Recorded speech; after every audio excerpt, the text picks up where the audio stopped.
আপনি চিন্তা করেন, হাজিরা যেদিন হজ পালন করে চলে গেল, পরের দিন আরাফা ফাঁকা, সেই দিন আমরা বাংলাদেশের সিয়াম পালন করি। আসসালামু আলাইকুম। আরাফার সিয়ামটা নিয়ে আমরা কনফিউশনের মধ্যে থাকি যে এই রোজাটা আমরা কবে রাখবো, যেদিন হাজিরা আরাফায় অবস্থান করে সেদিন, নাকি বাংলাদেশের 9 জিলহজ যেদিন হয় সেদিন। বিষয় হচ্ছে, হাজিরা যেদিন আরাফায় অবস্থান করে সেদিনই আমাদেরকে সিয়ামটা রাখতে হবে, কারণ আরাফার এই বিষয়টা নির্দিষ্ট একটি জায়গা এবং নির্দিষ্ট একটি সময়ের সঙ্গে সম্পৃক্ত। এটি সারা পৃথিবীতে মাত্র একদিন একটি নির্দিষ্ট জায়গায় সংগঠিত হয়ে থাকে।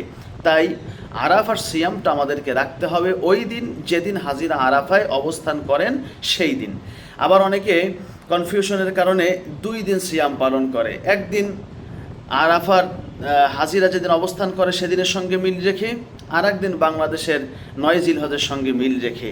মনে রাখতে হবে আরাফার সিয়াম হচ্ছে মাত্র একটি। আপনাকে যদি একাধিক সিয়াম রাখতেই হয়, তাহলে আপনি জিলহজের 1ম থেকে 9 দিন যে রসুল সিয়াম রাখতেন, ওই 9 দিন আপনি সিয়াম রাখেন, তাহলে আর কোনো সন্দেহ থাকবে না, ওর মধ্যে যে কোনো একদিন আরাফা হয়ে যাবে।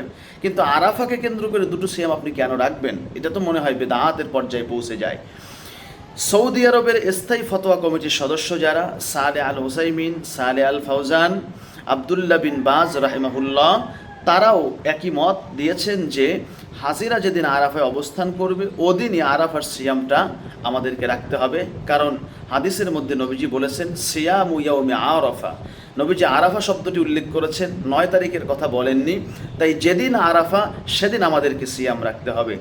এবছরে হজ হচ্ছে 26 তারিখে, তাই আমরা 25 তারিখ রাতে খেয়ে 26 তারিখ সারাদিন সিয়াম পালন করব। হাজিরা আরাফায় অবস্থান করবে আর আমরা এদিকে সিয়াম পালন করব। আপনি চিন্তা করেন, হাজিরা যেদিন হজ পালন করে চলে গেল, পরের দিন আরাফা ফাঁকা, সেই দিন আমরা বাংলাদেশের সিয়াম পালন করি।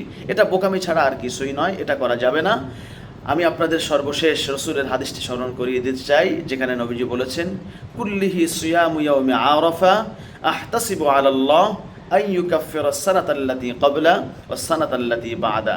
নবীজি বলেছেন, আমি আশাবাদী আরাফার এই সিয়ামটা আমাদের পূর্বের 1 বছরের এবং পরের 1 বছরের গুনাহের কাফফারার জন্য যথেষ্ট হয়ে যাবে। সুবহানাল্লাহ।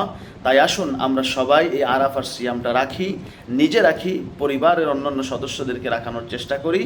আল্লাহ সুবহানাহু ওয়া তাআলা আরাফার দিনেই, যেদিন হাজিরা আরাফায় অবস্থান করবেন সেদিনই এই সিয়ামটা আমাদেরকে পালন করার তৌফিক দান করুন। আল্লাহুম্মা আমিন।